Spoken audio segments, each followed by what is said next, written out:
எனக்கு ரொம்ப பிடிக்கும். அவரோட இசை வந்து எல்லாருக்கும் பிடிக்கும், இந்த குணாதிசயம் எனக்கு ரொம்ப பிடிக்கும். நிச்சயமா இதை நான் எதிர்பார்த்தேன். என்னன்னு சொன்னா எல்லாருமே ஏராளமான ஸ்பெஷல் என்ன, அவர் என்ன பிடிக்கும் அப்படின்னா அவருடைய இசை, அவருடைய பாடல், அவருடைய குரல், இந்த எல்லா விஷயங்களும் சொல்றாங்க. எளிமை அப்படின்றது ரொம்ப ஒரு முக்கியமா சொல்லக்கூடிய விஷயம்.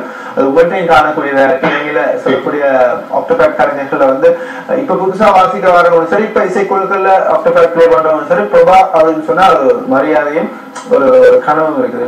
மாதிரி பிளே பண்ணணும்னு சொல்லி அந்த எளிமை உங்கள்கிட்டையும் இருக்குது. அது நேரம் நாங்க எதிர்பார்க்கிறது இந்த விஷயத்தை தான். ஏஆர்மான் அப்படின்னு ஒரு புகழ் உச்சியில இருக்க ஒரு கலைஞர், ஆஸ்கார் நாயகன், எல்லா விஷயங்கள் இருந்தாலும் அவருடைய அந்த எளிமை எல்லாருக்கும் ரொம்ப பிடிச்சிருக்கு. இந்த கலைஞர்களுக்கு இருக்க வேண்டிய ஒரு விஷயம். நிறைய விஷயங்கள் நான் பேசிட்டு போற நேரத்தில் இனிமையான பாடல்களையும் உங்களுக்காக தர இருக்க. முதல் பாடல் ரொம்ப ஒரு அழகான பாடல் அப்படின்னு சொல்லலாம்.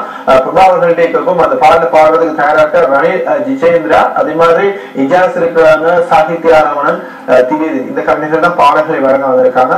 இந்த கலைஞர்கள் வந்திருக்கீங்க, இந்த அனுபவம் வழங்குறதுக்கு முதல்ல சொல்லிடுவோம். அதாவது இவங்க எல்லாருமே வந்து நான் நினைக்கிறேன் ஒவ்வொரு காம்படிஷன்ல வந்தவங்க, ஒவ்வொரு இளைஞர்கள் ஒவ்வொரு மீடியாஸ்ல வந்த சிறந்த பாடகர்கள். அப்ப இவங்களோட நாங்களும் ஒர்க் பண்ணிருக்கோம். அப்ப நாங்க தொடர்ந்து எங்களுடைய வளமையான கலைஞர்களோட தான் ஒர்க் பண்ணிருக்கோம். அப்ப அதனால நாங்களும் இவங்களோட ஒர்க் பண்றதுல எங்களுக்கும் விருப்பம். மற்ற அவங்களும் சில எதிர்பார்ப்பாங்க எங்களோட ஒர்க் பண்ணணும் அப்படின்ட்டு. அதெல்லாம் இந்த ஏஆர் ரஹ்மான் பிறந்த தினத்தோட வசந்த டிவியில நிறைவேற்றோம். ரொம்ப சந்தோஷமா இருக்குது. ஒவ்வொருத்தரையும் வித்தியாசமான திறமைகளை நான் அவதானிச்சிருக்கிறேன். இனிவரும் காலங்களில் நிகழ்ச்சிகளோட பார்க்கக்கூடியதா இருக்கும். இவரும் பாடல்களையும் அதை நாங்க பார்க்கலாம் அப்படின்னா, முதல் பாடல் ரணில் ஜிதேந்திரா வழங்குற பாடல் வெள்ளை பூக்கள் உலகம் எங்கும் மலரவே அப்படின்ற பாடல். 1032 வரிகள், கன்னத்தில் முத்தமிட்டார் திரைப்படத்தில் இடம்பெற்ற பாடல். இந்த காலத்துக்கு ரொம்ப பொருத்தமான பாடல் இல்லை? நிச்சயமா. பாடலை பார்த்து வந்து ரணிலோட நாம பேசணும்.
கிடைக்கிறதுல அப்ப சாகித்யா வந்து இந்தியாவில் ஒரு 4 years படிச்சிருக்கதா சொன்னாங்க.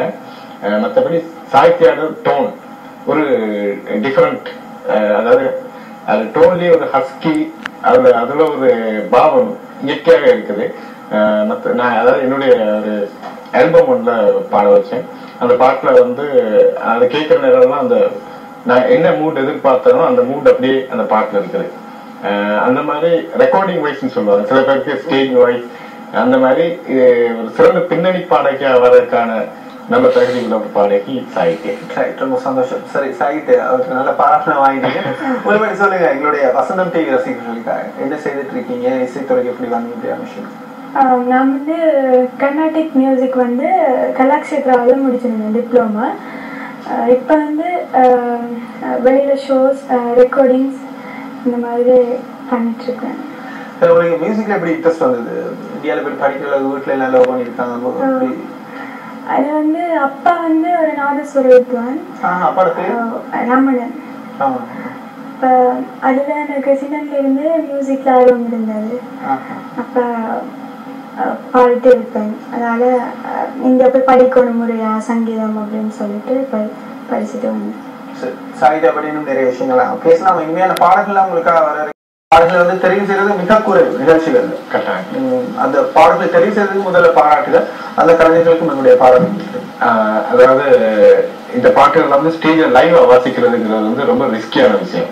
அதாவது இப்ப எல்லாம் கம்ப்யூட்டரைஸ் மியூசிக், எல்லாம் ப்ரோக்ராமிங், இப்ப பீட்ஸ் எல்லாம் எடுத்துக்கிட்டாக்க எல்லாம் லூப் பேட்டர்ன்ஸ் அப்படி இருக்கிறதுனால இதை ஸ்டேஜ்ல நாங்க வாசிக்கிறோங்கிறதே வந்து ஒரு அதுக்கு ஒரு இன்னைக்கு ஒரு துணிச்சல், அசாத்திய துணிச்சல் வேணும். அதை கொண்ட கடவுளுக்கும், அதாவது இது வாசிக்கிறதுக்கு கூட எங்களுடைய எக்ஸ்பீரியன்ஸ் தான். ஒரு 15 வருஷத்துக்கு மேல இந்த துறையில நாங்களும் இருக்கிறதுனால அந்த பக்குவம் வந்து இருக்குது, அந்த தேடல்கள் இருக்குது. எந்த அளவுக்கு நாங்க பெர்ஃபெக்டா பண்ணினோம்னு ரசிகர்கள் தான் சொல்லணும். நாங்க முயற்சி பண்ணினோம். நிச்சயமா முயற்சிக்கு எங்களுடைய பாராட்டு. நன்றி.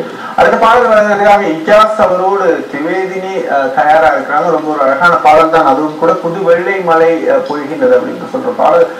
இந்த பாடலை வந்து ரசிக்காதவங்களே இல்லை அப்படின்னு சொல்ல, அந்த அளவுக்கு ஒரு இனிமையான பாடல். இசையும் கூட அந்த காலத்துல ஒரு புதுமையை புகுத்திய ஒரு இசை முயற்சி அப்படின்னு சொல்லலாம். ரொம்ப அட்டகாசமான ஒரு இசை முயற்சி, ஒரு இசை வருகை ரோஜா திரைப்படத்துக்காக அந்த அந்த காலப்பகுதியில் ஒரு இசை இப்படிதான் போயிருந்த ஒரு இசையை பிரட்டி போட்ட காலப்பகுதி அப்படின்னு சொல்லலாம் இல்லையா? நிச்சயமா அந்த பாடல் பாடிட்டு வந்த பிறகு நாங்கள் இஜாஸ் சொல்லி தியோதினோட பேசலாம். இப்ப நாங்கள் அந்த பாடலுக்கு போவோம்.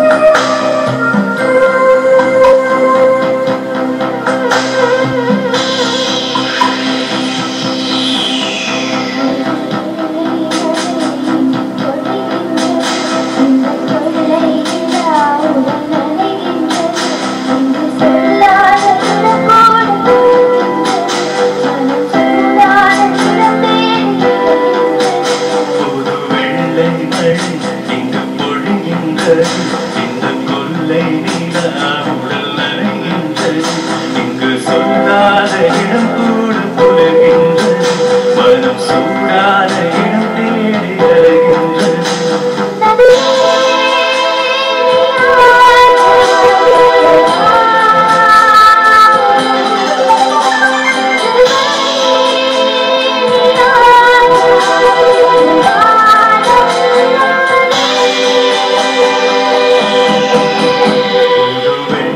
மழை